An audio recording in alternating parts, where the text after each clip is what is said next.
guys. So Jen and I have been attempting to move the bridge to a day that is far more likely to actually work for both of us. Also, apologies, y'all are going to hear my fan in the background. Audio's going to suck. It's fucking hot. It's been fucking hot. You know, freaking YouTube can get mad at me for swearing. It's probably going to. The topic today is a little bit heavy, but it is also upwards of 80 degrees. It is extremely hot in my house, which is designed to catch the heat. I've got the fan on. I cannot be in my office. My office does not have a window that is conducive to having fans in it.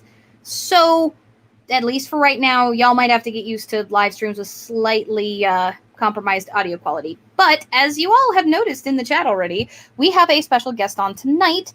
Jen's got so much fireworks popping off at her house that she's worried that her audio is going to be compromised. So Fire actually offered a little while back to potentially pop on to any streams for topics that might interest them.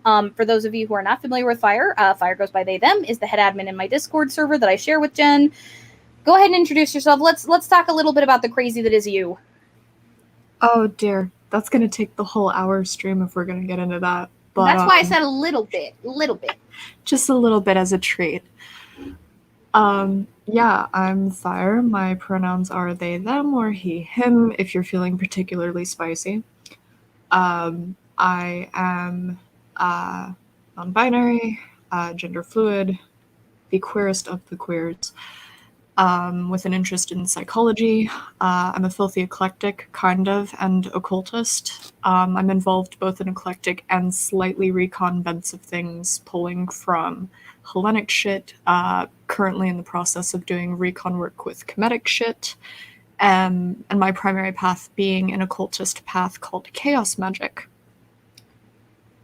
which all sums up into I'm a shit disturber, and I'm here to cry about not being able to be a shit disturber in a Christian culture. So, with that out of the way, the joke perpetually that is not actually a joke is that Fire is basically my right-hand NB in the server. Also, if you happen to have been a Xanon at one point, which means that you got into the server after I made the anti-theism video and had to put up a wall because of all the harassment we got from that, chances are you owe that to Fire. Fire is basically the patron saint and caretaker and custodian of the gatehouse and is a good chunk of the reason why anybody gets through, to be honest. You're welcome. Yeah, so, you can actually check and see if you're one of the people that I brought through, because I have a flame cult role. Yes. Fire used to crack jokes. We were cracking jokes in the mod chat forever about all of the people that Fire let through being children of the flame, and one day Fire managed to convince me, which didn't take all that much because of how long the joke had been going on, to actually let that rule exist. So chances are you can actually check your status on the Discord server to see if Fire let you through. All of you are labeled. Children of the Flame. We will overthrow the Discord eventually. Odie, if you...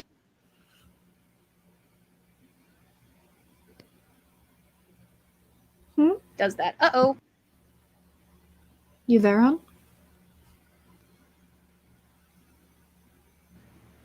I actually went back and retroactively gave everybody that I let through the flame cult role. Because, I'm pedantic. Oh. It seems I did take over. Nope, what happened was I had a mic error. My mic just spontaneously decided it wasn't going to work anymore. So, I temporarily was able to overthrow you. This means I can do it in the future.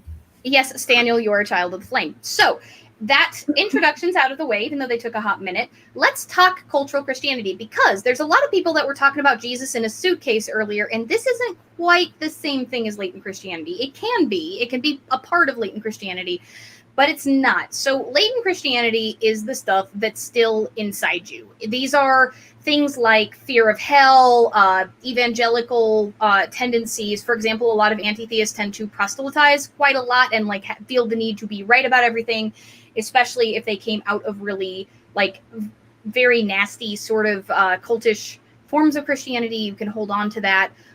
Some pagans feel the drive to like avoid words like worship because of trauma around those things. These can be forms of latent Christianity. Cultural Christianity, on the other hand, is a little broader than that. We're looking at things that society reinforces regardless of if you've done the internal work to kind of unpack your own suitcase, which is why you have a box on there rather than a suitcase. Cultural Christianity is societally, mostly externally enforced. Fire gave an excellent example in our chat before the show of things like, oh my God, being sort of an instinctual thing you say. Or another example would be all of the fanfare around Christmas. Some of those things can be arguably positive. A lot of them are not. Some of them are neutral. It's just, it depends. But this can be everything from like idioms to very, very unhealthy mental health habits that a lot of us get as a result of having been raised Christian that can cause a sort of almost imposter syndrome among pagans and atheists alike that have deconverted. Now, fire is technically half and half of each. And I'm very much a pagan who used to be an atheist. So let's have a conversation about this with all of us. I like conversations. So you actually had some really good examples of, we were talking a little bit about things like pride. So let's kind of start there, because this is one of the big ones that I think a lot of people come out, being afraid to be proud of yourself and feeling like shame is more acceptable to feel than pride. Like that is latent Christianity to a T. That is something that is you can actually find in the Bible, is that pride is bad. Yeah, absolutely. So let's talk a little bit about that.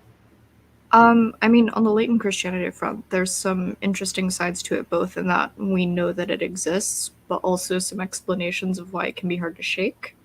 Mm-hmm. There's an interesting psychological phenomena where people prefer to stay in a negative situation if it's something that they're used to for a long time, because our brains are comfortable with having a pattern that we can predict, even if it's bad.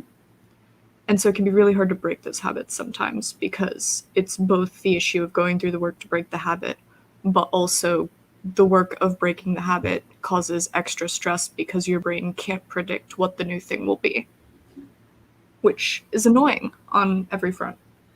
Well, and so when you're talking about the latent Christianity version, this is just your internalized belief on this. However, when you start talking about things like pride and humility and such, on a cultural Christianity front, this is where it's really interesting, because you might say, do the work. And, you know, Fire, you've been studying psych for a little while now. We've had conversations about this during the New Year stream.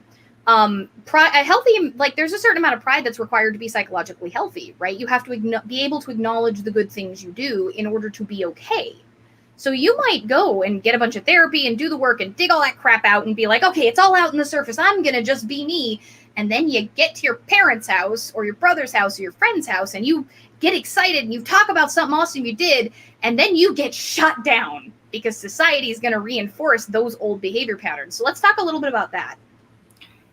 Yeah, I mean, that's a thing that I find really weird, because even growing up, like, I'm going to get into it a little bit with how fucked up my family situation was in regards to the cultural Christianity and just overt Christianity.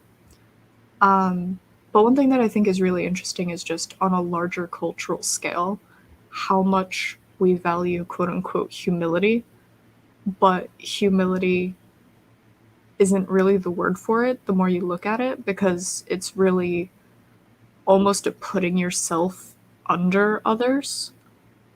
So everyone's just kind of mutually expected to not really try and rise above the group or put everyone else before them, which is a very Christian thing.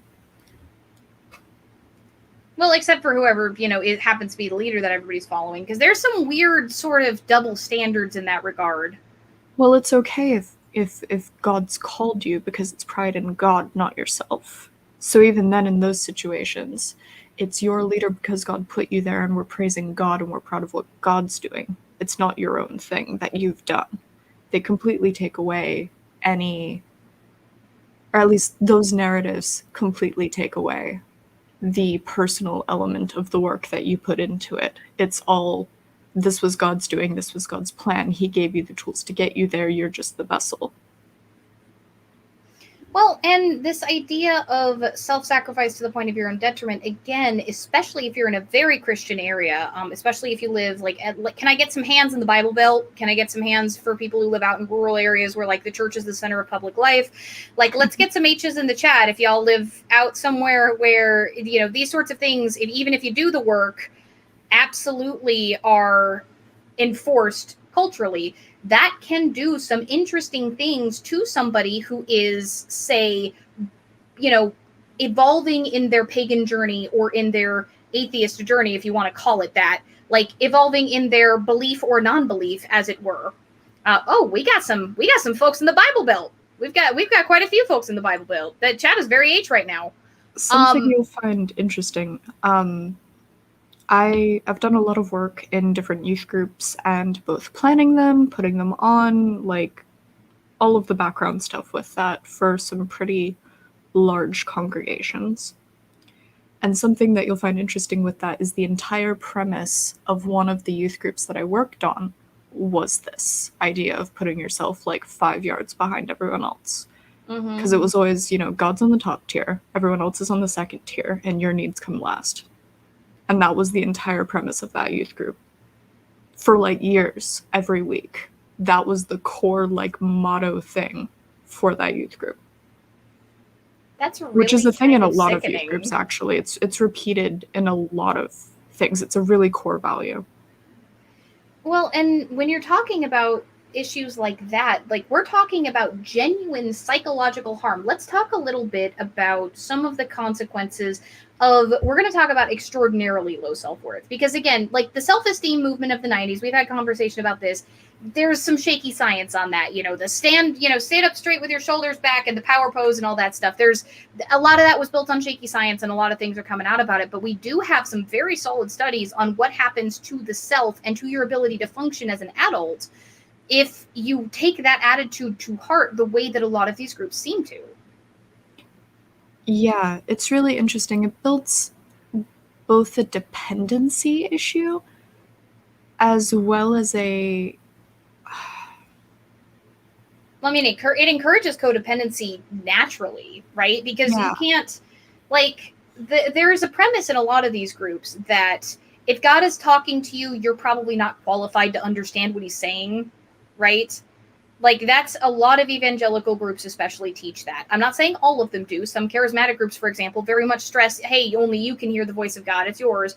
But most of them, it's, well, if God's talking to you, then you probably aren't qualified to understand what he's saying, etc. Like, this is the attitude that they teach. And so when you then have, say, divine experiences, people can deny that, they can call you crazy and other things. And on top of that, you now have this codependency. Well, who's going to stand in now for this deity that you're being told, if you actually think he's talking to you, you're probably fucking crazy, right? Like, you can't trust your own experiences. So who's going to tell you how to interpret that? One thing that I always had told to me is if it's something that you think is God's voice, if you can actually hear it and it's clear, then that's demons trying to steal your soul. Like, I was very much raised with like satanic panic holdovers. Yeah, so and that can be fun little latent Christianity bit to untangle. Well, and when you're talking about codependency, like codependency comes with a whole host of physiological and psychological problems, because your brain's a part of your body, guys. Like, it is. What? Shocking. I know. As a dear friend of mine likes to remind us, like, we're all 3 pounds of soggy bacon vividly hallucinating reality. Like, you, as you understand yourself, like that, as far as we know, even if you believe in a soul separate from the self, you, as far as you know right now, the narrator in your head that is watching this video, are a part of your brain. Your brain is a physical part of your body. What happens to stress you out causes a physiological reaction through your whole body, and people naturally cannot exist in a state of perpetual shame, because let's face it, pride is discouraged, shame is not. Actually, if anything, these exact same people reinforce shame. I actually have a bit of an anecdote on this one. I had to go through a bunch of blood tests when I was younger because a lot of the issues around things like this and how my family engaged in them and the culture that I was around with even my friend groups at the time. Like, it was just this constant, like, there wasn't a way to even let out steam. Like, there wasn't a group that I knew that didn't have these kinds of culture. And it gave me medical issues to the point where, like, I was blacking out fairly frequently and, like, couldn't, had a hard time keeping my balance when I did, like, complete loss of vision for a few minutes. Half my hair fell out. It was interesting. It was a pretty big medical scare that ended up, like, just going away after certain situations caused that to be less of a stressor. But, like, as an example of what, you know, mental stuff can do physiologically, that's one of my better personal ones.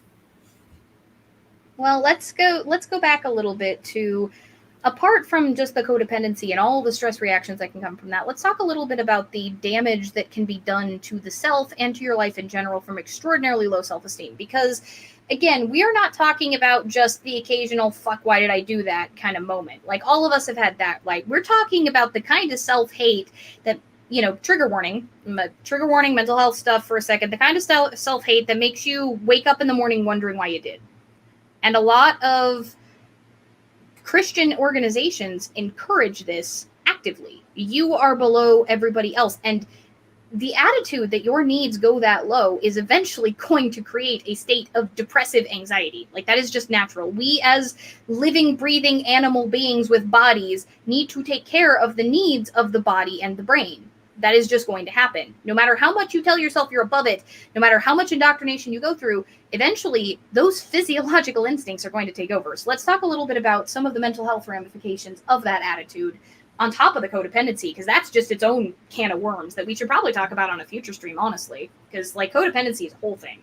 I would have to pull a ton of papers for that one, which I'm willing to do, but I'm going to need, like, weeks notice. There's an interesting loop that people get into, especially, like, the GSRM community, or even just a lot of women in the Christian community, or AFAB people in general. Because there's a double standard that we see in a lot of places of society, but it's in certain communities around Christianity, it's very, very extreme.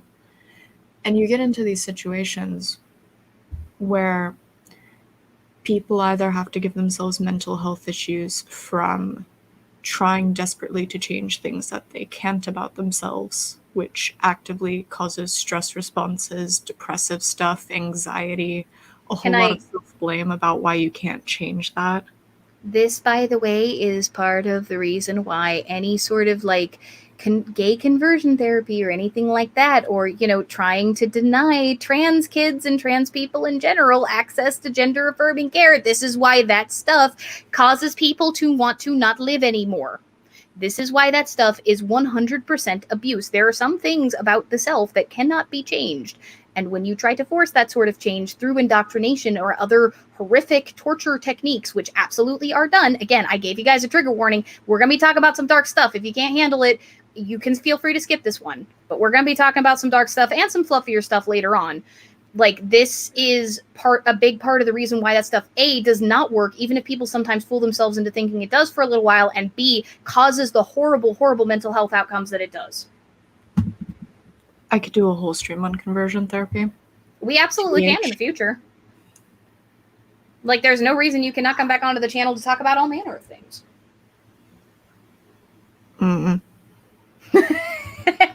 Soapbox with fire.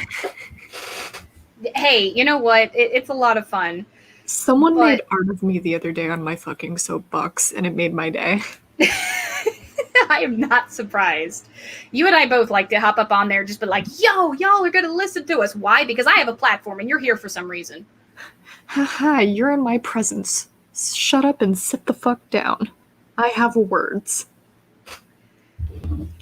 But yeah, so you get in this loop of, you know, blaming yourself for not being able to change these things when they're not things that rationally you can change about yourself. Like, that's a really big lie that's propagated. That's, like I said, whole stream. Well, yeah, you see the indoctrination in language like the gay lifestyle, which no, just no. We're not even going to entertain that as a concept that exists in the world. Well, even I had it. Like, I was always pretty open about being queer. Like, there was never a question of, like, are they straight? Like, before I even knew what stuff was, everyone was very aware that I was not straight. And I think that remains the case for anybody that's ever met me.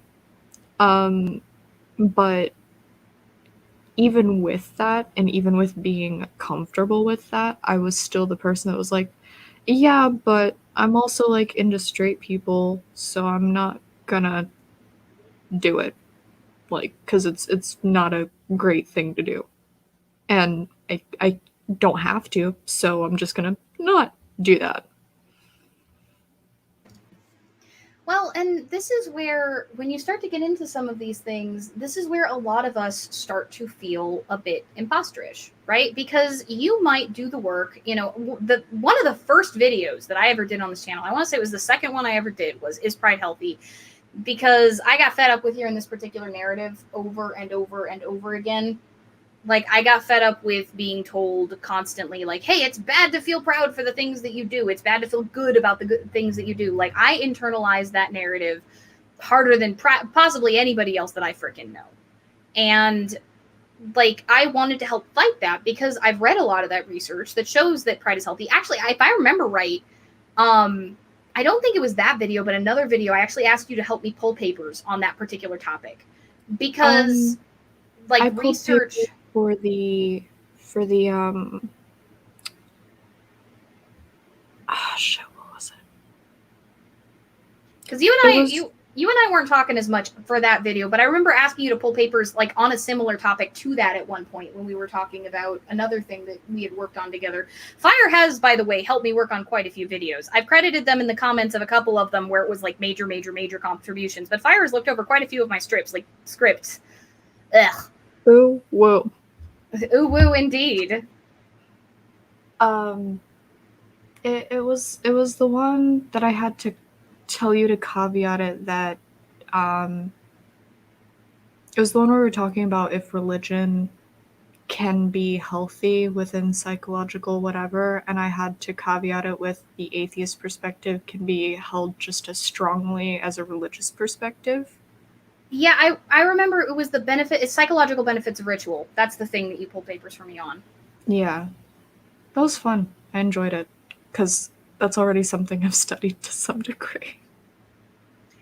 So let's get into a few other examples of cultural Christianity. One of the big ones, kind of related to the ones we're talking about, is something that we've actually seen a little bit and actually just engaged in, and that is this averseness to, when you're working on something as a group, anybody other than yourself. How can I explain this? You yourself are not allowed to talk about what you did. If you work on some kind of group project, there is a cultural fuck involved in you cannot talk about what you specifically did to contribute to that thing. You see this a lot in like you see this in the film industry, you see this in the music industry, you see this in group projects of all kinds. Everybody's supposed to get equal credit no matter who did what, which is, like, as somebody coming from STEM, is confusing as hell. Because, like, we're used to, you talk about exactly what you did in that fucking paper, like, with your colleagues the second you get a chance. Like, oh, I was the one pulling the samples. I was the one who was actually going and looking for the little, diatoms, because that I actually helped work on a sound restoration project. And what I specifically did was I had to rinse the sediment samples that would come in from all over the Puget Sound region, and then I'd, like, pick these little critters out, the exoskeletons of these little... you can't quite call them microscopic. They're not quite that small. Some of them you can kind of see them with the naked eye, but you really do need to get a microscope to look at them. Diatoms, you pull them out, and different ones mean, like, if there's different population densities, they mean different things in terms of, like, what compounds were in the water at the time and how cleanup efforts were going. And, like, I can talk about that freely and not get in trouble with my colleagues because that's normal in STEM, but damn near anywhere else. Let's talk a little bit about that, because that's right there with the pride humility thing, and it very much comes from cultural Christianity. It is everybody gets credit for everything, even if, like Julie over there did jack shit on the group project and you did all the work. You're an asshole for pointing that out. I'm gonna throw a wrench in the STEM thing. Yeah, you can Okay. talk about exactly what you did, but guess whose name is gonna be at the front of the paper? Yeah, the person who started the project. Not even the person who started the project, it's the person who owns the lab. They own your research. Yeah. Which is why I'm currently crying in thesis student. I'm doing literally everything.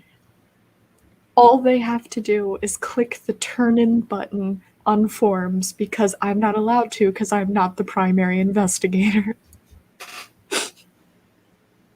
Well, this is like what I'm talking about, though, is it's still not a cultural faux pas for you to go into the break room and chat with your colleagues and talk about exactly what you did. Like, that's not a thing you're going to be punished for in STEM.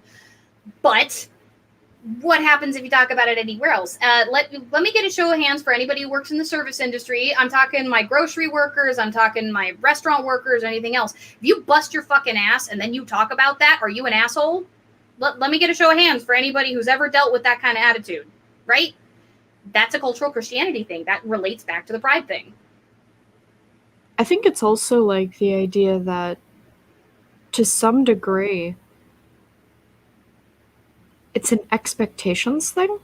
Like, of course you. Like, there's this whole thing of like, of course you shouldn't brag about that. It's the minimum expectation. Which I think is weird. Like, we've kind of we demand a lot from people without recognizing that demand and acting like it doesn't take anything out of them. Which goes back to the whole, like, selflessness thing in Christianity. But, yeah, equally disgusting. Well, and it's very much like it's beyond a cultural expectation at this point. It is also something that can, again, really start to screw with your sense of self worth. But it's being externally enforced. So you can do all the work that you want in order to not have that bother you and to like not, you can have an attitude of, I'm excited that I did this thing, right? Like, not look, I'm better than you, which is the assumption. It's I'm excited that I did this thing and like excitedly talk about it. And you're going to be punished as though you're like, I'm fucking better than you. Look at your lazy ass. Definitely experienced that. Something I think is important to note too is like part of why this is important to talk about and change is working on yourself isn't enough. With how neuroplasticity works, any stimulus that you're around and providing your brain is becomes part of your neural structure. Every experience that you have fundamentally affects the structure of your brain, and the more often you experience a certain thing or you think in a certain way, that becomes your brain's default eventually. And so you can get away from things, but if what's going on around you and behaviorism comes into that also, of like even just not on the physical side, but because our actions are largely responses or reactions to external stimuli in a lot of cases, even if you're working on yourself, because we can't remove ourselves from the situation, we're still having the behavior, mental or physical, of not talking or feeling bad about it reinforced. Yeah. And I mean, Nevermore and Staniel actually brought up a good point. Somehow I'm always the asshole for not putting up with this type of BS. It is socially punished for you to not toe the line for cultural Christianity. And I'm calling this cultural Christianity because what you were actually talking about, this kind of gives us a segue into our next sort of subtopic that we've discussed a little bit, which is cultural Calvinism. Because cultural Calvinism is a major, major problem for, again, we got the show of hands for all the people in the South. Let's get a show of hands just for the people in the US in my audience, please. Like, press F to pay respects for yourself and this horrible place that you've been born into. Congratulations. And by that, I mean, I'm sorry. Thanks. I hate it. Like, we were born into a country where we were effectively forced to believe on a cultural level at this point. To give you guys an example, one of the tenets of Calvinism is that only those who work the hardest will get to heaven. Like, there's a limited number of slots, and only the best of the best are going to get there. And there's also this sort of subset of cultural Calvinism, also known as the Protestant work ethic, that is this idea that you work your ass off constantly, you keep your head down, and that is the way that you earn your salvation. That good, like, hard work is the ticket to the cultural version of heaven. And unfortunately, again, you can do the work to dig all of the, you can get suitcase, like Jesus, as far out of your suitcase as possible, but that ain't gonna stop, fucking Karen, your boss, calling you at 2 a.m. to try to force you to come in at a 6 a.m. shift when you just got off at midnight the day before, and expecting you to do it with a smile on your face, grateful for the opportunity, right? Yeah.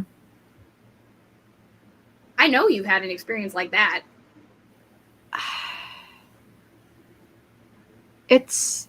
I've actually been really lucky in that regard, to be honest. Like, I have issues because I do work in a church, so there's an extra layer of fun that goes along with that.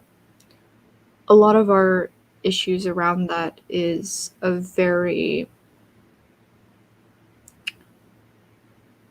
similarly to how you're not allowed to talk with pride about your stuff. There's also the idea that everyone's contribution means the same thing, even when it's useless and not their job. So it's an interesting thing of, like, you should be grateful that you're here and doing the work that you're doing, rather than us being grateful for having you. But also, you can't do your job properly because, the accounting person's opinion is important on how we structure the entire service. Or, the software that were written by the people that were replaced by the software, to figure out exactly how many hours. Because I used to be a grocery store worker at one point. I worked a lot of jobs, but one of the ones that I worked the longest was I worked in a deli, and I remember the cashiers flipped out. I don't know if anybody here works for a Kroger or any Kroger branded store like Fred Meyer, QFC, that kind of thing. Meyer is another one. But they installed, after Kroger bought out Fred Meyer, because Fred Meyer used to be an independent company up here, but after Kroger bought out Fred Meyer, they installed these massive monitors that had this program that told them exactly how many people, like cashiers, were supposed to be on the floor, and they would call people over from grocery to open additional cashiers for certain hours. But like, that was set no matter how busy it was, you had to obey the monitor. It did not matter for them like how busy things were or anything else, how hard they were busting their asses. The monitor is king. The monitor is worship. All hail the monitor. And hallelujah. And when you talk about like the codependency and stuff, this comes back to the obedience to authority, like give Caesar what is his and obey God. There is this sort of training that you have to do what you are told. And that's another bit of cultural Christianity that comes from that, this idea of obedience first to God and then to country / your... They even had rules for how slaves were supposed to comport themselves, like back in the day when that was still a thing, right? There's this from birth to death conditioning that just because you might have gotten through some of it, and again, I'm not assuming anybody here's gotten through all of it, because gods know I still probably have a freaking, like, there's probably a mini Jesus running around in my suitcase somewhere that I have not been able to catch yet. Like, that's just a thing that all of us are going to have to deal with because of neuroplasticity, like you talked about. We're all in that situation where this stuff gets enforced whether we like it or not. And so when you're dealing with this sort of birth to death training, everybody around you is going to reinforce that even when you do the work yourself. And that can make it very, very hard getting out of Christianity, especially like, because this goes back and forth, like the cultural stuff reinforces and causes it to some degree, and then latent Christianity results, and you get, cycles where people, even once they leave, don't feel comfortable not having a right answer or guidance. There's a lot of people, and I get a little aggro in the servers because it's a question that people hold on to very strongly. You get this from anti-theists a lot, actually, when they talk to pagans, like, which religion is right? Which gods don't you believe in? What? Well, even that. What kind of question is that from the perspective of a pagan, right?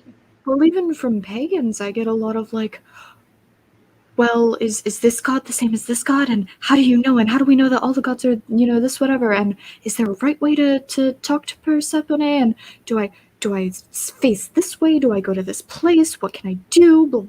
Like, and I'm always just like, take a deep breath, hon. Give them something that you would like yourself.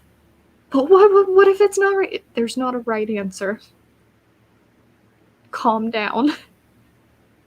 And that's a thing that we're constantly coming across. Yeah, we get that from baby pagans, but shockingly, I've seen that from even very experienced, like people who have been in the community for years, right? Like, that's questions that some of us have even stopped and thought about late at night. Like, how do I actually know that Hermes and Thoth are not the same?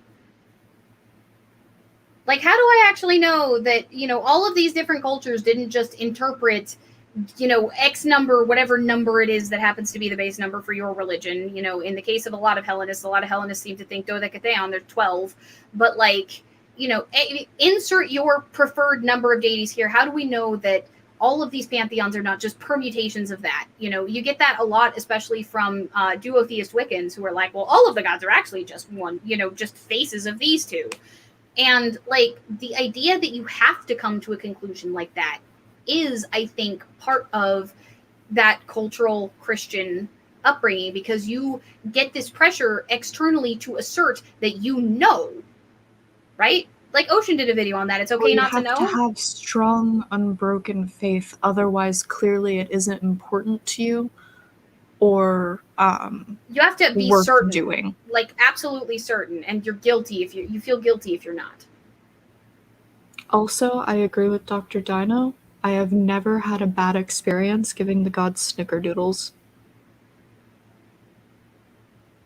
Yeah. I mean, like, my version of cookies is incense. Like, I've never had a bad experience giving the gods frankincense. Like, I keep a big-ass bag of it, and just anytime I need an offering, that's what I give. Yeah, I like, oh, we didn't do a caveat. I might have to randomly mute myself because I'm in the broom closet and my room gets barged into. Yes. So we forgot to do that caveat at the beginning. To the computer. But, so, yeah. When we kind of come back to this, let's talk a little more about some of the more mundane sort of cultural Christian things, because again, there's all these sneaky things. Let's give the audience a breather for a sec, because I did a whole video about pagan imposter syndrome and the pressure to worship every day, and we'll get into that later, because that's another one of those things that I made the argument in that video is culturally enforced, right? Because we are so constantly invalidated, we feel the need to prove almost violently to ourselves that we even believe what we're in, even if we're in the broom closet. There's this idea that if you're not practicing enough, you're not good enough, and we'll get into that in a bit. But there are even some more mild cultural Christian things that get enforced. And let's talk a little bit about language, because some people really get up in arms about this, but I think it's a lot more neutral than a lot of people think. My favorite is slang. As someone who is in a southward area, there's a lot of slang here that's very Christian based. Things that I have to question if I'm going to say to people, depending on who the person is and what they know about me, is like, oh, bless your heart, Jesus take the wheel, that kind of thing. And it's one of those of it's funny because it doesn't really turn heads in my day-to-day life, but online people have a weird reaction to it. Pagans I know immediately try and do a recoil reaction of if I go, oh my god, it's well, which one? Or Jesus take the wheel and he can drive right off the road and fuck off and just never talk to me. People always have that reaction, and it's funny to me, and atheists do it too, of yeah, but he doesn't exist, why are you using Christian terms when you know that they don't exist? And it's actually, hi, I'm a pagan. I can believe he exists and that his dad is an asshole. These are things that are possible. Well, yeah, but I'll even grant, for just 1 minute, I'm gonna come out of the random in-between quantum state that is me and just be the atheist for a minute. Even if he doesn't exist, it is so much a part of our culture to have these assumptions and paradigms that I would argue it's not even Christian language anymore. It is so cultural that it has been divested of its actual meaning. Actually, I think Nevermore just gave a really good example of that. In Spanish, the word for goodbye translates to go with God. I've never heard that before. That's cool.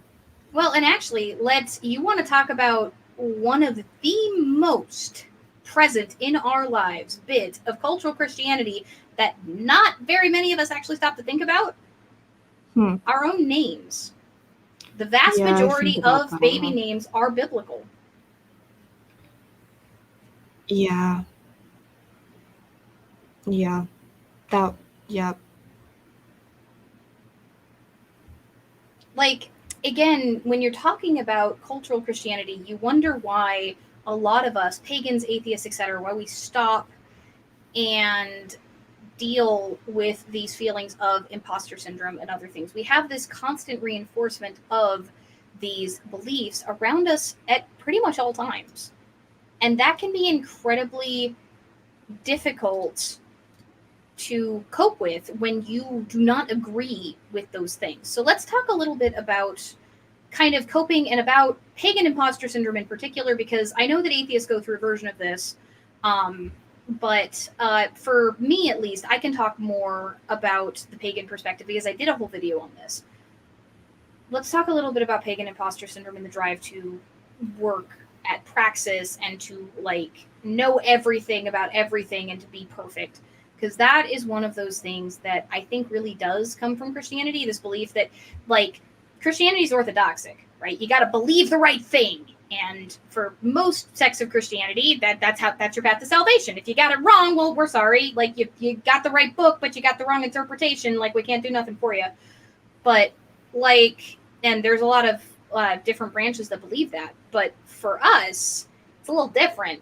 Like for us, it's you got to do the work. You got to do the praxis, the reciprocity. You know, you cannot believe the gods are real. You can think that they're figments of your imagination, that they're, you know, like, let's say, Jungian archetypes, or you can think that it's just like the rituals themselves are useful for keeping your brain in line, or you can like only practice magic or something like that. There's lots of different things. You know, there are various versions of belief. The beliefs don't matter near as much as the actual doing, the actions themselves. And when you have that kind of weight, and then you come from, you know, a religion like Christianity where believing the right thing is an everyday thing, where even your thoughts are monitored by, you know, Big Brother in the sky, there's a kind of little bit of a culture shock when these religions came from cultures that reinforced them. There were festival days in Greece. There were massive like funerary rites. There were even like pharaoh god cults in tombs and things in Egypt. There were all sorts of just external validating factors in the same way that Christians get their culture sort of reinforced today, but we don't have that. And let's talk a little bit about that, because you actually helped me a little bit with that script. We talked through quite a bit when I worked on that one. Yeah, I'm gonna comment on chat really quick. Guys, calm the fuck down. You're making it a black and white issue, and you know it's not a fucking black and white issue. Anyways. Yeah, like, so along with the neuroplasticity bit, I'm actually going to take this into interesting trends that we see in scholarship, is actually where I'm going to answer this from. Well, yeah, even our sources are either Christian biased or like biased towards, at the very least, rejecting the very fundamental premise that the gods could ever be real. Yeah, like it's one thing to, you know, have the culture around you be predominantly one religion, but the deeper you get into the research, even the research can't necessarily be trusted. Like a lot of people like that get out of Christianity turn into some kind of empiricism or a hard degree of skepticism, even if they want to do the pagan thing. And I think that's why certain recons tend to cling so hard to the research. But the research is also fundamentally flawed because a lot of the paradigms in the research were incredibly flawed and biased, let alone living traditions that currently exist having been syncretized so much. So you either get these, versions of things like Southern witchcraft or practices around the fair folk that are still living and didn't really die off, that are just Dutch powwow is steeped another in good example of Christianity. that. Oh, is that a thing? Dutch powwow, yeah. Dutch powwow is a very interesting syncretic sort of magical system that relies very heavily on psalms and other Bible passages for magical intent. It's really, really fascinating. Interesting. Yeah, I know. it's a uniquely American thing. I know Southern stuff does a lot of work with the Psalms and shit as well. It's it's odd that it combines like more typical tradcraft and just down to earth magic systems that we can kind of trace back to Europe in terms of the physical, but then a lot of like the prepping it is very Christian. Like you read a lot of Bible verses, you pray to God to help, like all that kind of stuff. Yeah. But then you have the academia side of things. And I can only really speak to the Kemetic side of things, but we can't trust sources before the 90s because the sources either were trying to prove that the Kemetic gods and pantheon were a de-evolution of a earlier monotheist perspective because they had exoticized Egypt so much that they were like, oh my god, this is so advanced. This is just amazing technology. And the society and culture was so rich. There's no way they could have been polytheist originally because that's something for lesser minds. They did the same thing to ancient Greece, to be fair. They were like, oh, all of the other stuff was primitive until they got to Plato. Plato doesn't agree with y'all either. Plato was not like, okay, for all of you who want to sit here, I'm gonna disappoint a whole bunch of Platonists in my audience, maybe, like people who haven't studied enough. Look, Christians, I'm sorry, he does not belong to you. Plato was a polytheist. So were the Neoplatonists. Like, just because the demiurge existed as a concept does not mean that they were not polytheist. I'm sorry. Go read Butler's work. He does a really good job of deconstructing why there's a lot of scholarship that got a lot wrong because they were trying to make the Greeks Christian. Yeah, so the interesting thing with Kemeticism is they didn't go, oh, they were polytheist up until here when they advanced. It was like, no, they started out monotheist and then it got corrupted, which is odd. Well, the Maya didn't just have advanced architecture. The Maya and the Aztecs had more advanced astronomy than the so-called West got for another 1,000 years. But it gets discounted by scholars because of the fact that it was like, I'm talking about the astronomy, not the astrology. Like, but it gets discounted by scholars because it was done for religious purpose. Mm-hmm.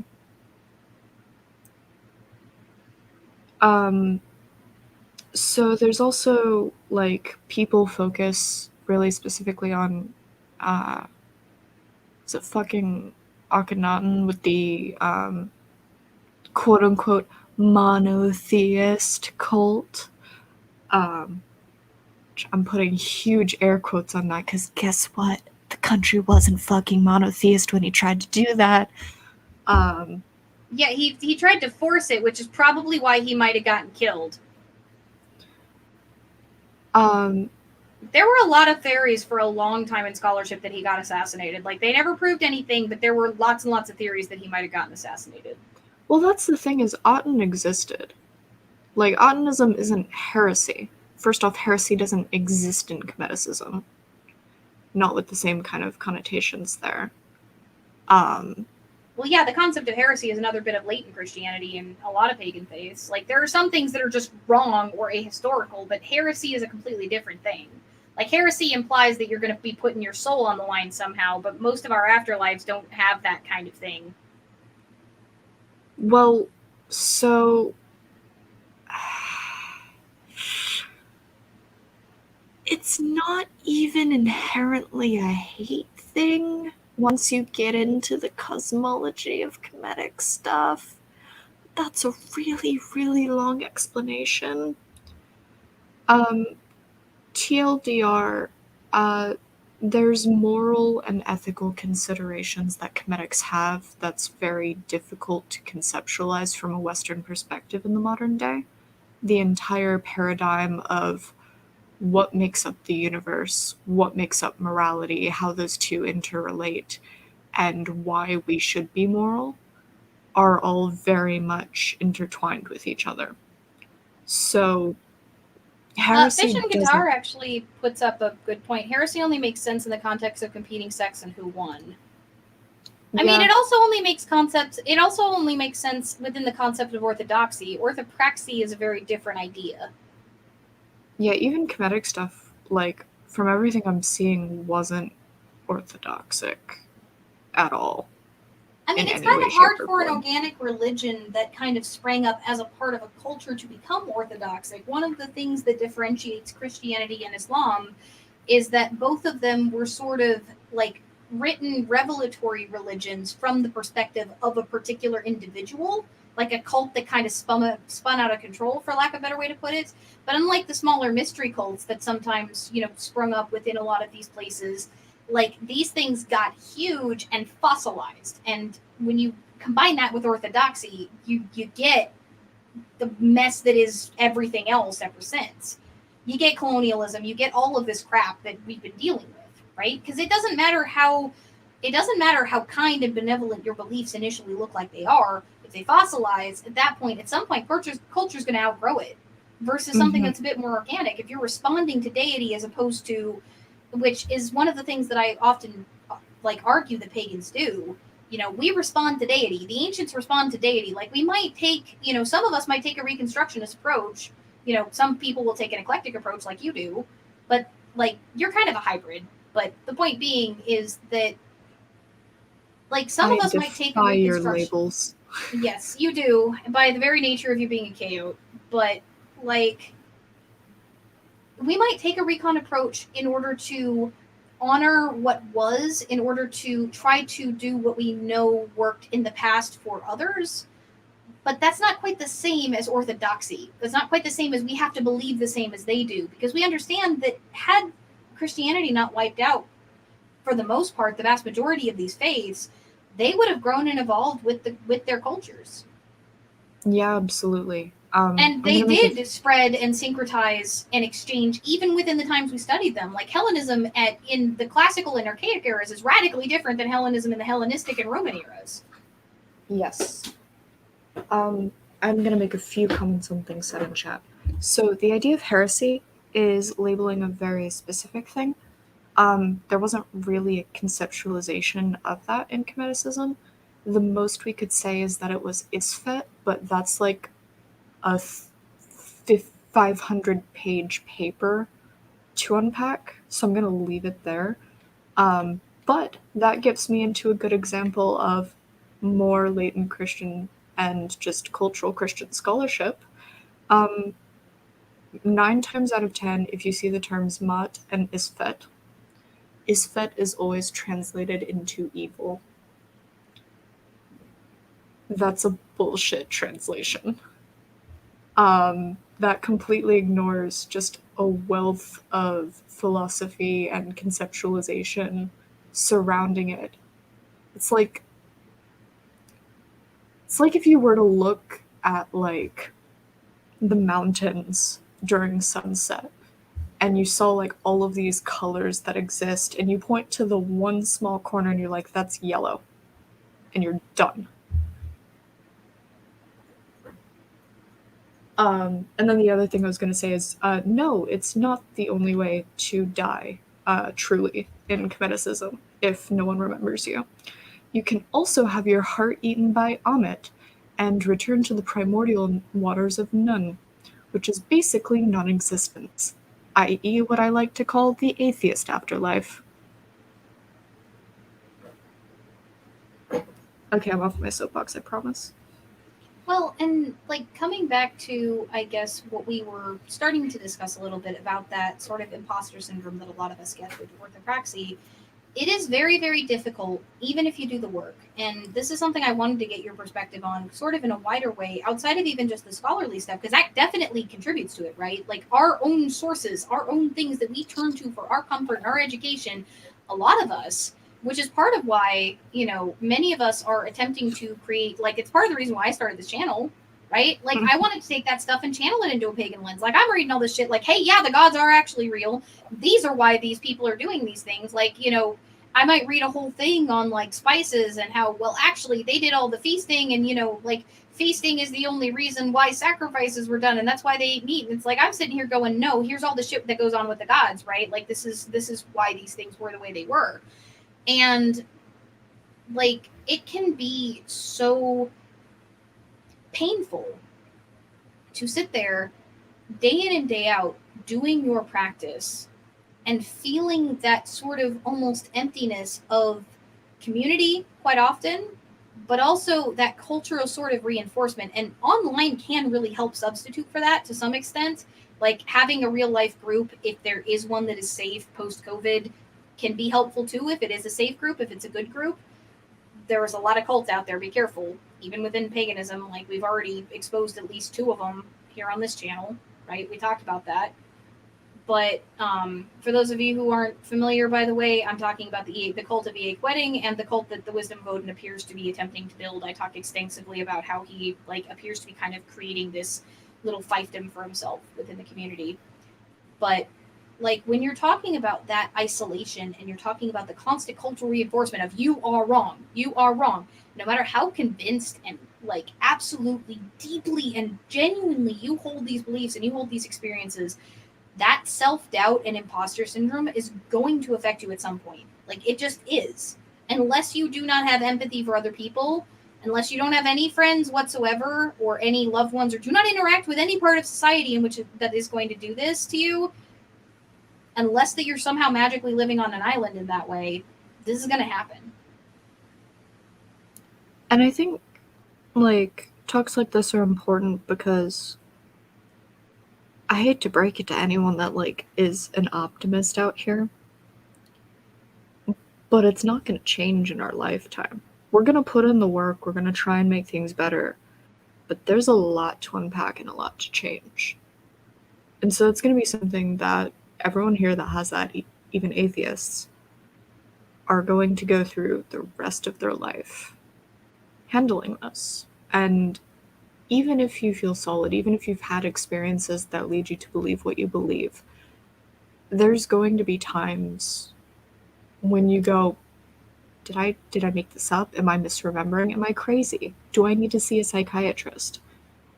Hell, I did that for 6 months after I had my freaking experience with Athena. Like I absolutely did that.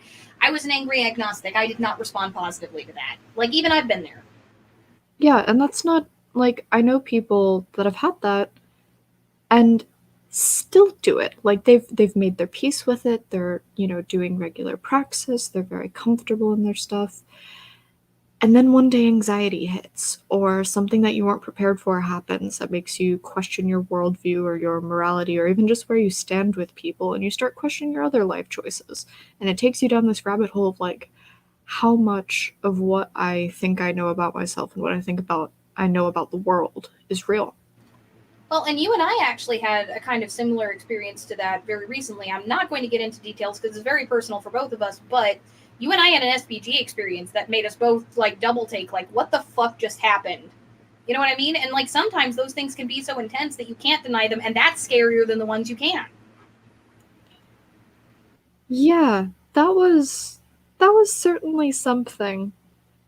I'm not looking forward to it happening again. Hopefully it doesn't happen again. That was But I'm intense. glad It it was intense for did. both of us. I'm We're I'm going to leave it at glad that. I'm glad that it did. Because yeah, that was a time, TM. Yeah, again, we're not going to get into the specifics of that, but the point is, it's a pretty good illustration of the point that sometimes the most intense experiences, the ones you cannot deny, are more terrifying than the ones you can. Mhm.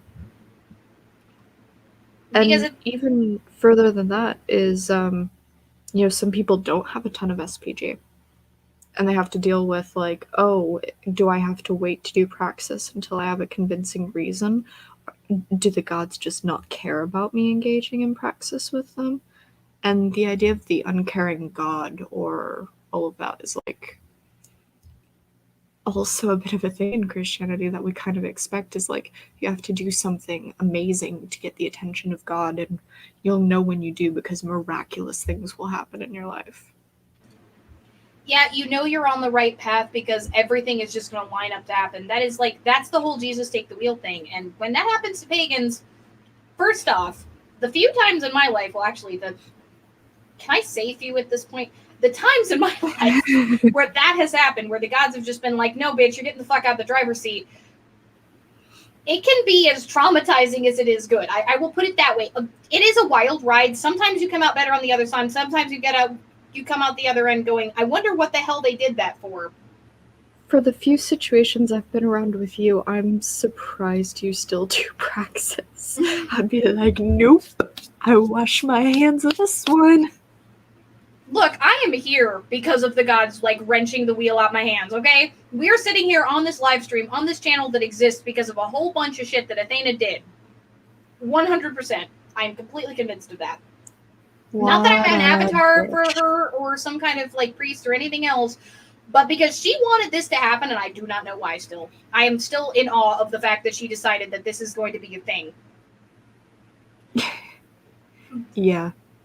Completely. For those of you who have heard me tell my story as to how I got here onto YouTube, most of the people who have actually heard it agree with me. It is absolutely nuts that I am even here. I was an author who lived in my cave, and I stayed there, and I had no intention of leaving it, and then gods happened. But these conversations are essential also, like, let's talk about actually mind blindness, because this is another one of those things. You know, for those of us who came out of more charismatic sects, which I did not, but one of my best friends growing up did, there can be this belief that, oh, if you're not experiencing miraculous things, or as I argue in my video on divine experiences, if you might not be recognizing the divine experiences you have for what they are, then it might feel really isolating and lonely because, well, you're doing all this praxis. Where are the blessings? Yeah, definitely. That's a thing I see, like, as frequently as the what's the right answer question is, like, oh, how am I gonna know if it's UPG? And my personal pet peeve is a lot of people come into the UPG chats and ask people to come up with their UPG for them, because I think people often forget that UPG is your conclusion based on your experience, not the experience itself. So a lot of people are so, like, excited about UPG and wanting a lot of things to be UPG that fairly frequently we get people, like, in certain servers I'm in, coming into chats talking about dreams like every other day, thinking or hoping, I assume, that it's a divine experience, and it becomes an ongoing pattern of them where they keep getting disappointed that nothing comes of it, or maybe they're just setting themselves, like, it's an interesting phenomenon. For any of you that are very concerned about that, as somebody who has had a great deal of dream-related divine experience, it is not all it's cracked up to be. Please do not be disappointed that you are not dealing with that, because it is not always positive. You will sometimes find out shit you did not want to know. Yeah.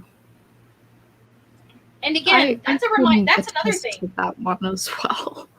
Yeah, sometimes UPG can be traumatizing, and people don't like to acknowledge that too. Let's talk about that. The gods are not all good.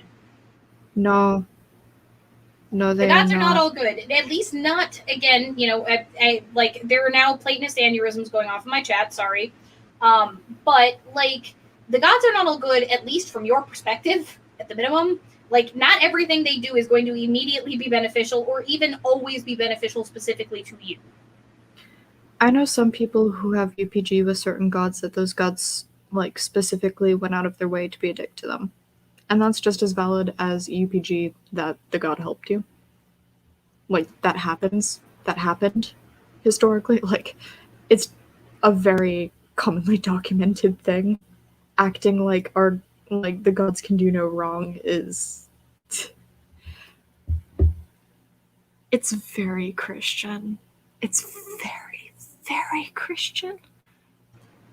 Well, and the problem is, again, let's talk about societal expectations. When you talk about Christianity in society, when you talk about cultural Christianity, one of the things that you can feel is that pressure to frame every single experience that you have with the gods in a positive light. Well, Aphrodite might have reamed the ever-loving shit out of my ass in that dream and given me all of this horrible advice, and I might have, gone forward and been absolutely miserable on the other end of it, but 9 months later, I'm better off for it, I think. Like, this idea that you need to justify even negative experiences as part of some big plan of the gods. Yeah. One thing, like, I haven't had negative... I've had some definitely not great experiences where I'm like, it got fixed pretty quickly. But I'm also not down that it happened. Like, this isn't what I asked for, and I don't just do praxis, I do magic around the gods, which tends to come with more specific caveats of, like, I am asking for this specifically, and I am giving you this specifically so that you hopefully give me that thing. I don't consent to anything else, and that's part of how that magic works. Sometimes they still do other stuff because they're just so enthusiastic about meddling. I totally don't have a specific situation I'm thinking of here. But, like, also nope, just... not at all. I don't think I was involved with that either, was I? You actually weren't.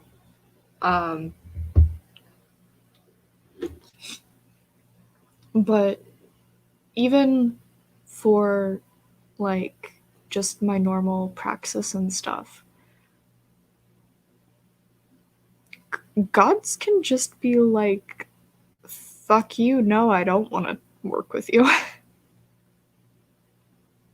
And that's, like, a thing. Like, there doesn't even have to be a good reason. It can be a petty reason. That's the thing that happened to me with the Kemetic gods. I tried to self-dedicate to them when I was a Wiccan as a teenager, and the Greek gods showed up instead. I told you about this. That was Hermes and Artemis. Amusingly, is it too personal to ask who you were doing the dedication to? I was an edgelord. It was Anubis and Bast. Hello, syncretism. Hermanubis says hello. Yeah, I know. I know. and wasn't... I seem to recall, though I could be talking out of my ass because I'm not actually super studied on the Hellenistic era, but wasn't there a crossover with Artemis and Bast? Mm-hmm.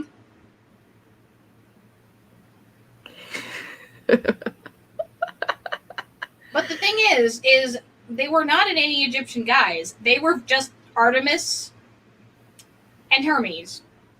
And I basically got told, you're actually ours, and my response was the giantest middle finger that I could possibly throw at them for the next decade.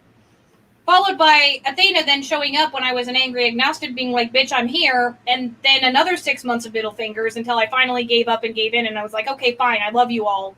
What do you want from me?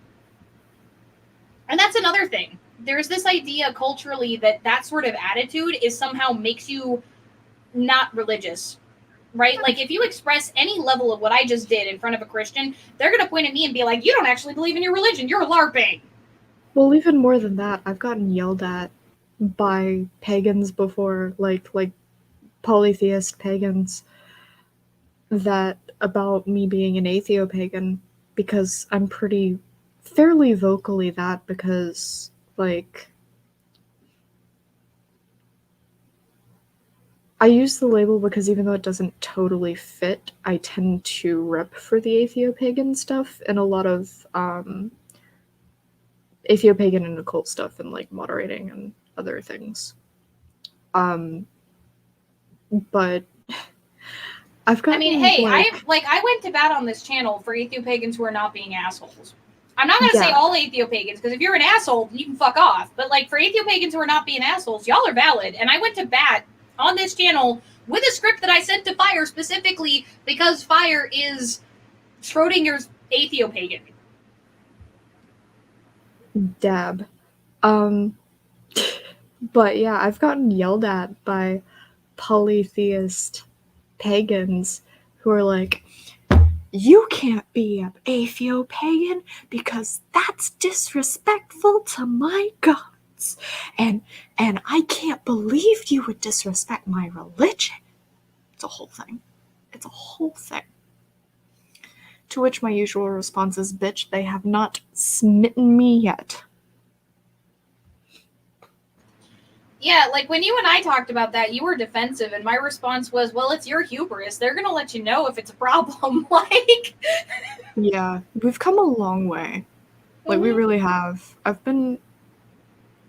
It's at least 2 years, maybe 2.5 years in this community. Mm-hmm. And it went from, like, certain community leaders that brought me in, like Ocean and Wolf, had to almost, like, shield wall me from angry pagans in their community. And, like, I had people going after me, like, explicitly.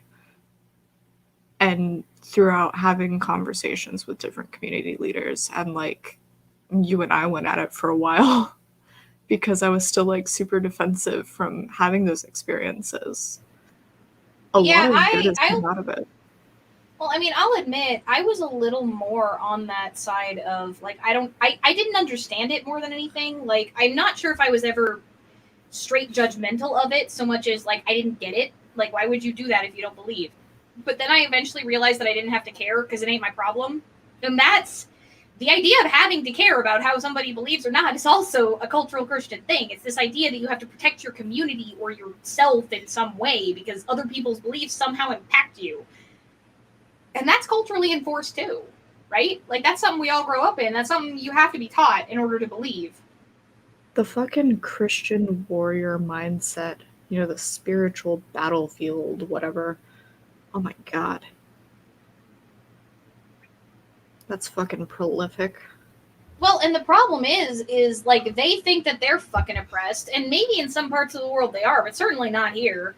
Versus, like, we actually can, and this is the scary thing, we can lose our jobs, we can lose our kids, we can lose our houses, we can lose our finances, we can lose our followings, we can lose our families, we can lose our friends. Lots of F's. Press F to pay respects for everything that pagans can lose, everything that atheists can lose, because atheists get the same kind of harassment that we do to some extent, except we just get it from anti-theists as well. Like, we can lose absolutely fucking everything just for being who we are. And unfortunately, there's a certain amount of shame that a lot of us are going to feel, no matter how confident we are in our beliefs, at some point, for some reason, just because of that constant reinforcement that we are doing something wrong. Right? Yeah. Ikeda, thank you for the $5 super chat. Solidarity on that.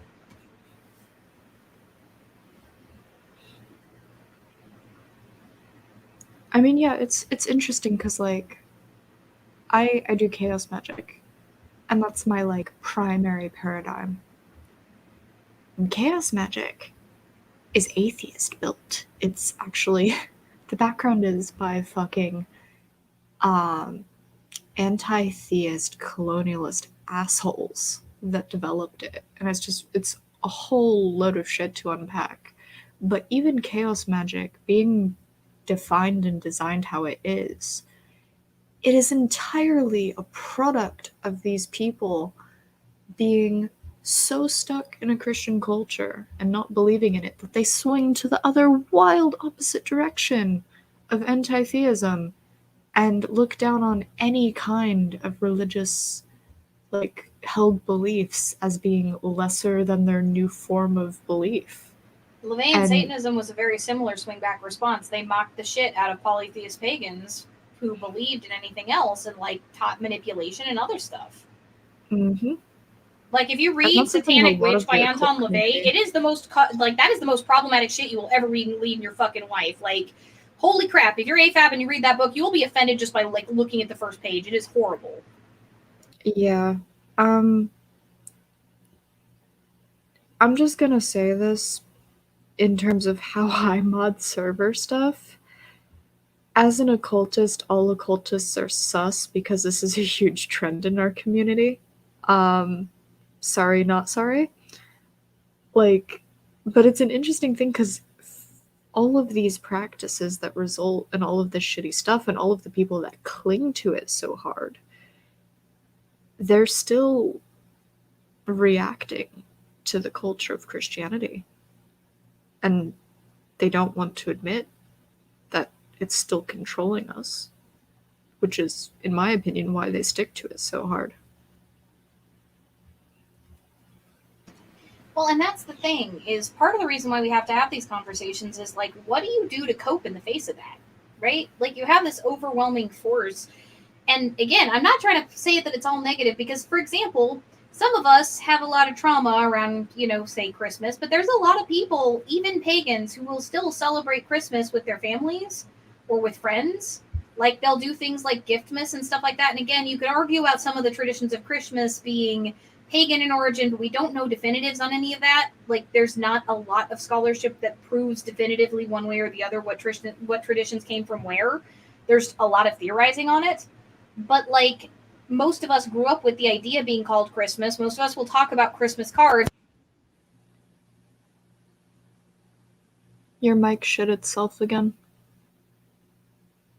I'm gonna really quick address the raising children with pagan influences while Ali fixes mic. Yeah, my Or mic not. did the thing Ali's again. mic is fixed. My mic did the thing again. It decided to disconnect me. That was annoying.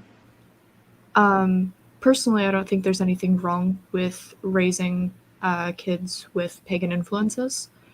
I don't even think there's anything wrong with raising kids with non-harmful Christian influences. The issue is the lack, first off, the harm in beliefs. So you need to make sure that the beliefs themselves are not harmful. Then there's the issue of, are you going to also expose them to other points of view? Is it going to Orcus, be yes. mandatory or optional?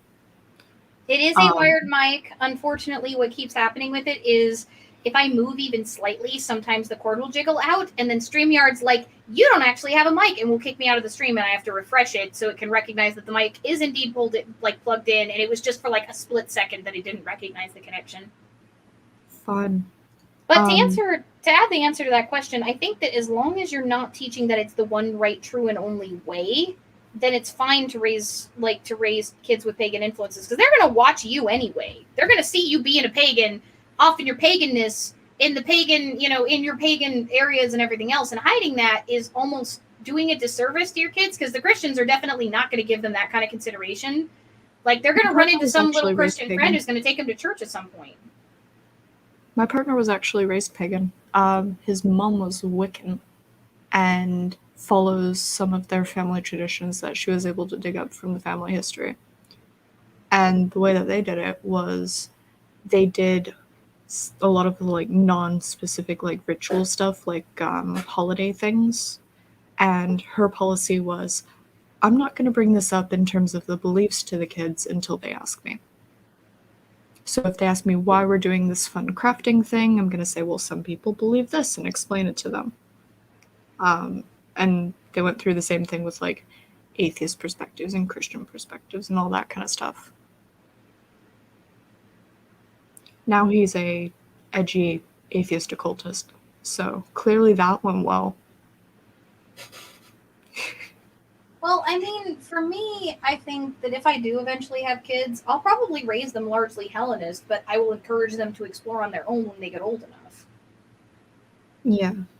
Like, I don't think there's anything wrong with raising your kids within your religion as long as you don't pretend that it's the only way. And one of the advantages that we as pagans have is that we don't make that claim.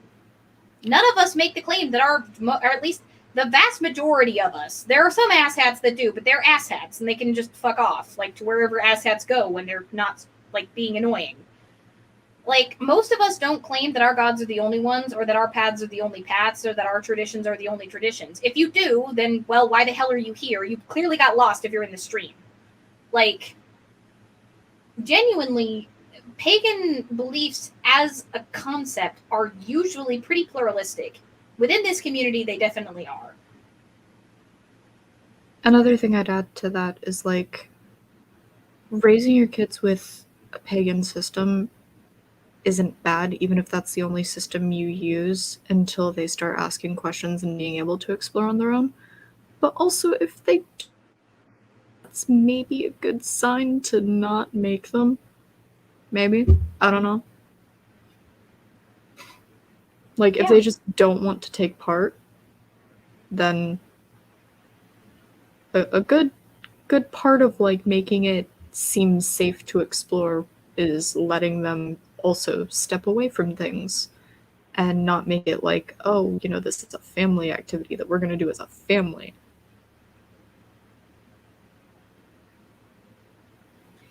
Jake40 $10 super chat says, when you use cultural Christianity, it sounds like more like his Christian hegemony. I've usually seen cultural Christianity as a pagan atheist who continues to go to church or otherwise is heavily involved in the culture. I disagree. Cultural hegemony can be a word for it, but hegemony more refers to the rulership of that culture versus just cultural reinforcement. For example, if you are a Muslim who lives in a predominantly Muslim community, like the religion of Islam may not have cultural hegemony, but there might be cultural reinforcement in your community. That's still cultural Islam. Though there are such thing as cultural Christians and such as atheists that go to churches for the community.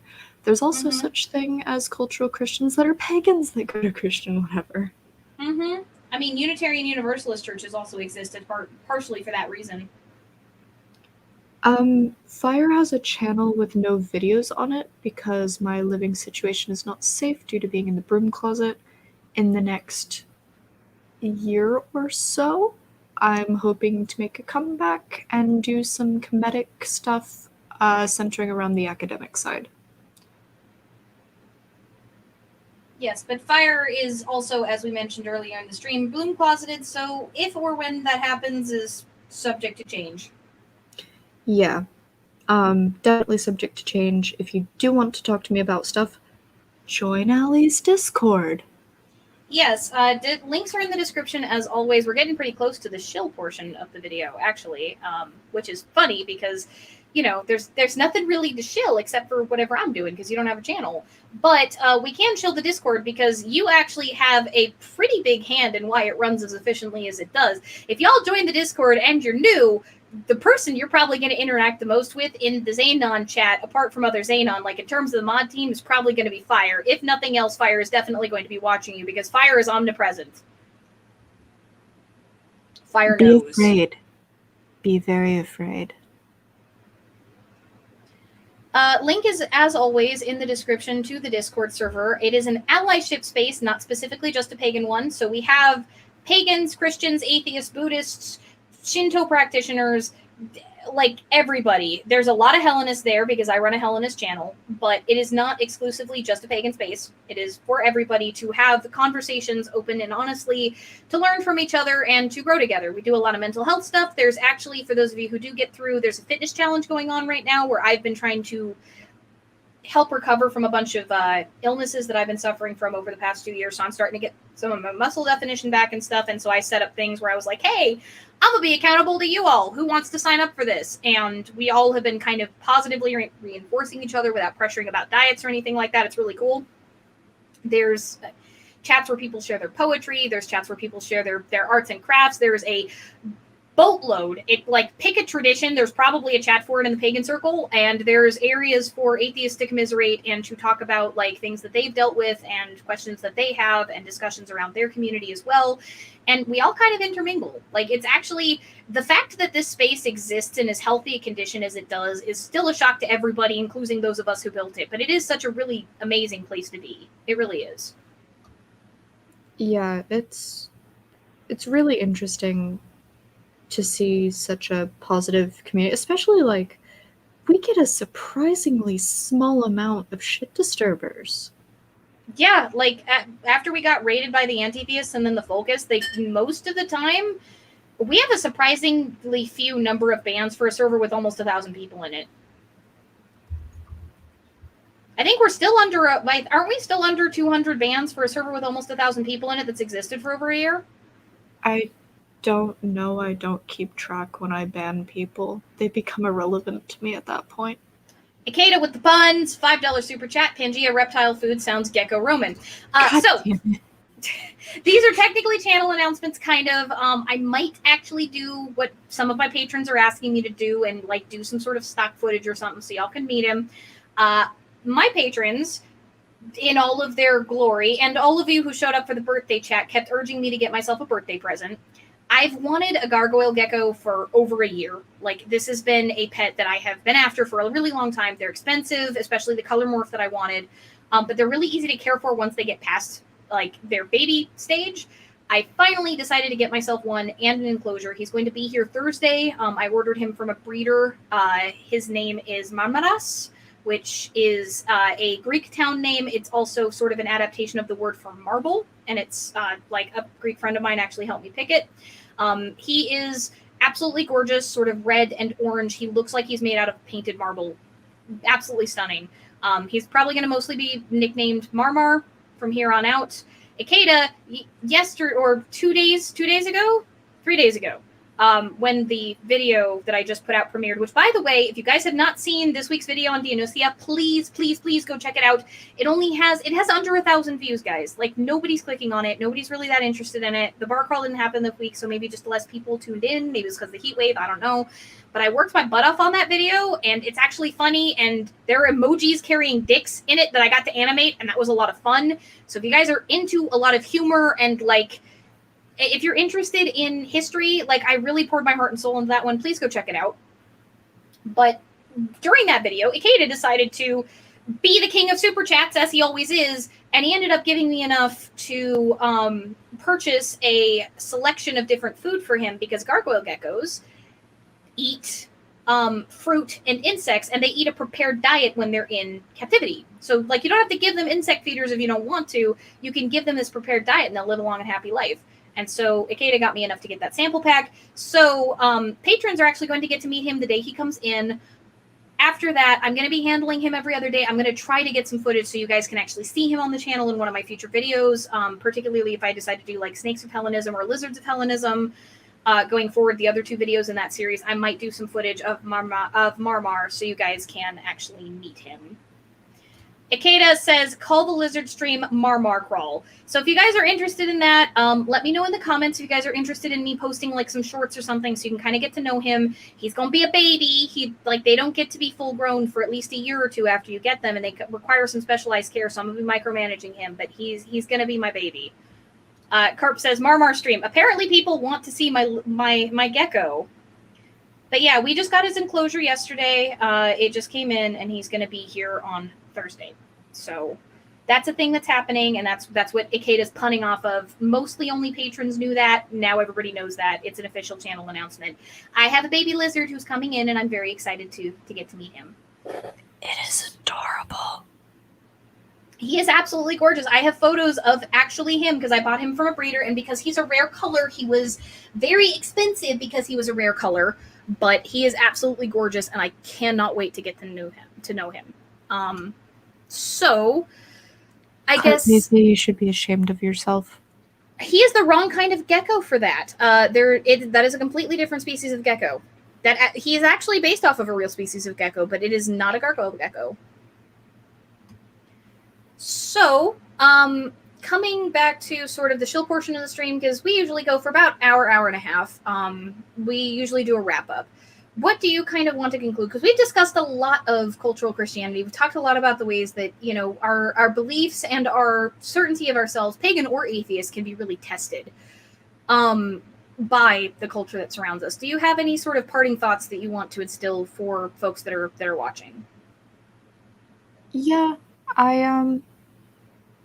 it can be really demoralizing realizing how much of this we're touched by, and how much of this continues to affect us. Like, the idea that I can be completely out of it in terms of where I stand with my belief, and it still fundamentally affect my behavior and the structure of my brain. Like, that's a really shitty thought, especially for those of us with religious trauma.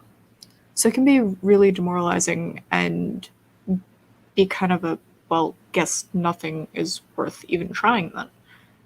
And a big thing that I want people to take away is it being demoralizing is a call to action, not a detriment. Like, it is a detriment, but it hurts, but we can don't give start up. changing the culture.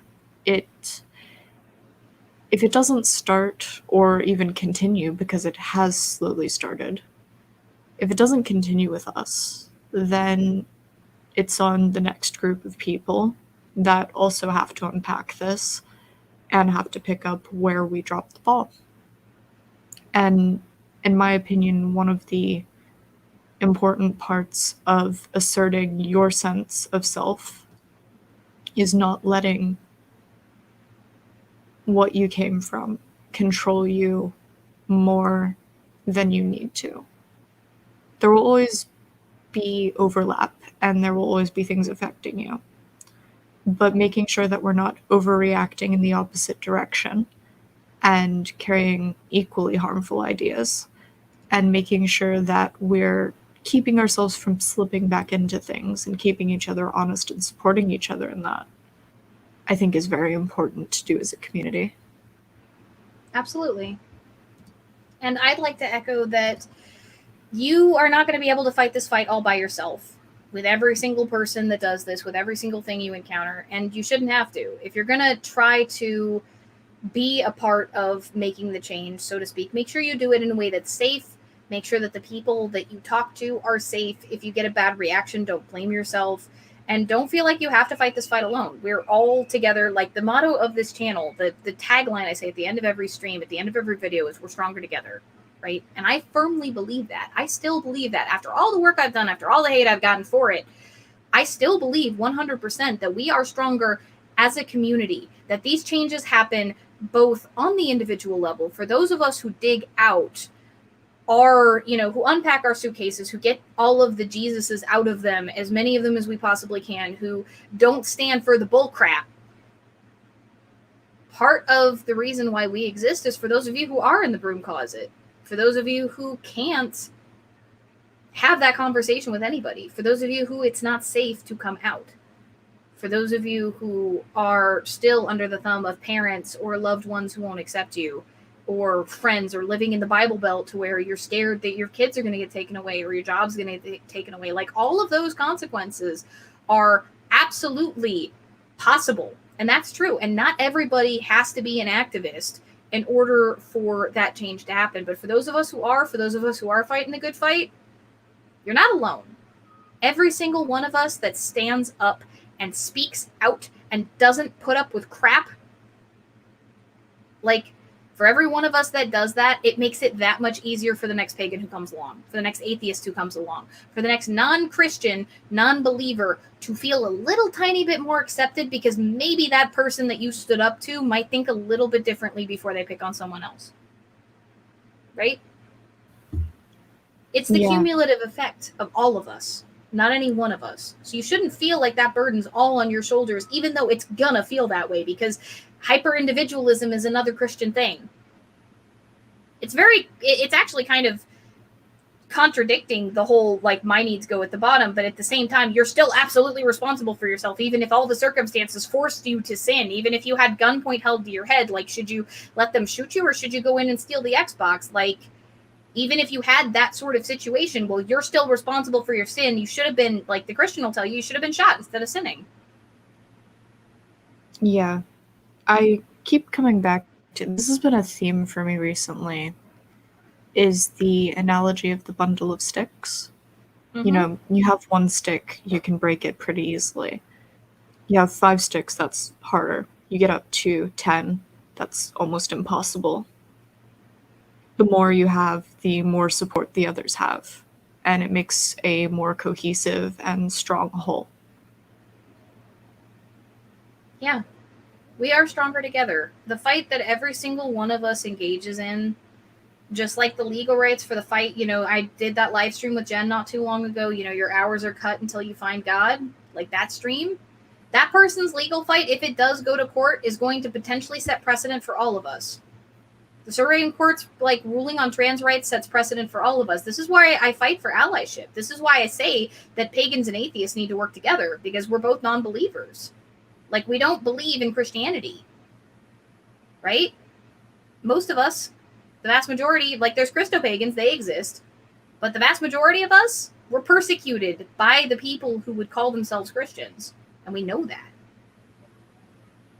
So know that even if you individually right now are looking at yourself going, I can't do anything, I'm not in a safe place, don't fucking guilt yourself for that. That is another form of latent Christianity right there, is that hyper-individualism, right? It's not your responsibility necessarily to change the whole culture, but if you are somebody who can take part, if you are somebody who can fight alongside all of us that are doing the hard fight, just know you are contributing, and you are making things easier for every pagan, atheist, Buddhist, Shinto, non-believer, non-Christian that crosses the path of that person you stood up to. You're making it that much easier for them. You're making it that much easier for all of us in the culture, even little by little, just by being visible, just by being there. Yeah, as someone who's in the broom closet very deeply in a area that is super fucking Christian, grown up in a fundy family, working at a church, don't blame yourself for situations you can't control. We all do what we can, and we all contribute where we can contribute. And the goal isn't necessarily for everyone to fight the fight, it's for everyone to be able to, at the very least, express themselves to some people. And from there, expand it to be able to be open about ourselves. And then eventually it'll be as normal to be a pagan or an atheist or a Buddhist or whatever as it is to not be. Eventually, if we fight hard enough and we keep making ourselves known. For those of us who can, we should. For those of us who can't, well, that's why those of us who can are here, isn't it? That's part of why we call for these things. Mm-hmm. And there's always background things that we can do. Like, for instance, supporting creators like Allie. Even just watch time and stuff really helps get the message out to more people. For those of us that do have a little bit more of a personal connection, I can't be open about my pagan shit, but what I can help is with research where I'm able and stuff like that. Like, not everyone has to be, in the spotlight. Support roles are a thing too. Well, and again, even if you don't have a more personal connection, watch time, watch the videos all the way through. Share them in places where it's safe if you have an account that's separate from things. Hit the like button. That actually really fucking helps. Like, I know that sounds really dumb, and every single YouTuber on earth will tell you to do it, but the reason for that is it counts as engagement. Leave a comment, even if it's just a couple words. Share your story so that other people can see it, if you can, if it's safe. Do the things you can. Do little things to help support the people and the communities that you believe in. And if you're in the Discord server, let us know when shit's up. Like, let the mod team know if you see something that's suspicious or if there's harassment. Be willing to ask questions. Like, be open. Participate a little bit. You might not realize how much people might actually like interacting with you. You might not realize how much less alone you're going to feel if you do, even if you're shy. Right? Yeah, absolutely. Even the little things you do to help yourself are still helping the wider community, because guess what? You count as part of that community too there, buddy. Don't let your latent Christianity tell you that you don't matter. You do. And you have just as much right to be happy as everybody else in that community. Don't be too scared to talk. End of the day, we're all here trying to be ourselves and trying to be allowed to be ourselves. But stay safe, because that's the top priority. Yeah, stay safe. Stay safe, and remember that you don't have to be strong all the time. You don't have to be certain all the time. You don't have to live up to what the Christians think an ideal anything looks like, because you're not a Christian, probably. And if you're not a Christian, then their expectations don't matter. And it doesn't feel that way, because cultural Christianity will absolutely crush you down. And you should not judge yourself for when that happens, because it's happened to all of us. We're stronger together. You are not alone. Now, as far as the shill portion of the video, if you're new here, please do actually click the like button. It really helps me out. There's 96 of you. There's 80 likes on my screen. I'd really appreciate it. hit the subscribe button if you're interested in seeing more stuff like this. I do solo streams from time to time. Normally I do a live show with Jen at this time on Saturdays, and I premiere my videos every Thursday at 9 EST or 6 PST. I've been doing that since the channel started, pretty much. It's a symbolic thing for me, and at this point it's just kind of precedent. This week, I am going to be doing a video on the Hellenic calendar, for those of you who are interested, specifically the Attic Olympiad calendar we will be talking about, because there's actually multiple Hellenic calendars for multiple city-states, because as I've said repeatedly, ancient Greece was not a country. It was a bunch of city-states. It was a loose confederation of them, and it wasn't even a confederation of them at one point. They all had their own sort of rulership and laws and other things. So I'll be talking about that. I'll be talking about how freaking hard it is to reconstruct anything other than the Attic calendar, and how grateful I am that the goddess of Athens herself was the one who called me, because that makes my life a lot easier as a reconstructionist. And I'll be talking about the months. I'll be talking a little bit about the festivals, because I have done videos on a few of them. And I will be talking about resources where you can find versions of the Attic calendar for helping to plan things, but also why you should not pressure yourself to hit every single one of the holy days. And then I will talk about the monthly worship calendar from Numenia to Deipnon. And what all of those terms mean, and what the traditional sort of offerings and deities that were honored are, what sources we get those from. This is going to be a bigger video. It's one of the heavier researched ones, but it's one that I've been getting asked for a long, long time. So I'm finally getting around to actually doing it. So for those of you who are interested in the way that the worship calendar works, even if you are not a Hellenist, you might find it actually useful if you're trying to structure your own practice, because some folks actually find that because ancient Greece has so much resources, because we are so lucky as Hellenists, that it can be useful for those of you who don't have as much to kind of see the way that you could potentially model your own worship and the like. And I'll be talking a little bit also about the pressure to hit every single day and how it's kind of silly. So if you guys are interested in that, that's what's going to be coming out this Thursday, hopefully, assuming that the heat allows me to record. We've been dealing with a heat wave at the Pacific Northwest. It's cooled down a little bit. We're up in the 80s again. But if I can get it recorded early enough on Monday or Tuesday, I'm hoping to have it out to patrons by Tuesday night. So that's the video for this week. I've got a few more topics laid out. Patrons, for those of you who are in patron chat, I have talked a little bit about a couple of other videos that I'm planning on doing. I'm also going to be bringing back bonus videos finally, because a lot of my free time is going to be freed up fairly soon. So that's what's going on the channel this week. We're going to be talking about the Hellenic calendar. I highly, highly recommend, for those of you who are not in the Discord, please do join. Check it out. You guys want to know what's going on? I interact pretty heavily there. People who are in the Xenon chat will absolutely 100% tell you that I will pop in and terrify everybody there at random, even just to drop links to videos and things that people are talking about. Like, I will absolutely come in there and interact with anybody. I don't give a fuck. I'm everywhere all the time. And like, I'm actually pretty engaged there. I'm gonna add them. Yes, Fire will absolutely drag me into conversations that I had no idea I needed to be involved in. So, like, for example, I actually just settled a discussion fairly recently in Xenon regarding whether or not Artemis actually has evidence of being virginal. And I actually came in and talked about sourcing and everything on that. So for any of you guys that are interested, if you have questions and other things, like my DMs, I don't tend to answer them all that often, but I do participate pretty heavily in the main server itself. So you guys are interested in looking for community, if you want to interact with me, the server's still small enough that I'm actually pretty active in there. So, and it's actually big enough in terms of the number of channels that no matter how active it gets, it never gets to the point where you can't keep up with what's going on for the most part. So, again, if you're looking for a community, we've got one. It's an allyship space. It's welcoming. The focus is on education and not judgment. That's what we've set out to build. Stanley, $5 super chat to end the night. Fire is always watching, even when you don't have Discord open. Always watching. As an aside on the DMs thing, my DMs are constantly open, and I check Discord because I have notification anxiety constantly. If something's going on, at me in the chat if I'm not already there. DM me if you have more of an ongoing problem, anything you want kept more personally between either just the admin team specifically rather than the entire mod team. If you're having issues with anyone on the mod team, like all that kind of stuff, I'm here for y'all. Yeah, Fire is head admin. Fire is just as much in charge of the mod team as like Jen and I are. We all talk through this stuff together. Like, it is very much a cooperative thing. So if you're having problems with the mod team, Again, 100% hold our leadership to account. Let us know. We will look at the examination as objectively as we can. I have absolutely dressed down my mods for being shitheads. Like, this has happened multiple times. Fire's been there to witness it. It's fun. I mean, hell, I've dressed down Fire for being a shithead.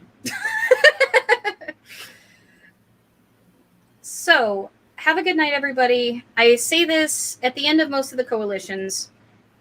I'm going to say a different version of it for a solo stream. We've come together. You guys are here on this channel, I hope, because you find something useful in what it is that I do. And I'm grateful for that. I'm just a person who happens to know how to do research and has got some skill in writing and recording and editing.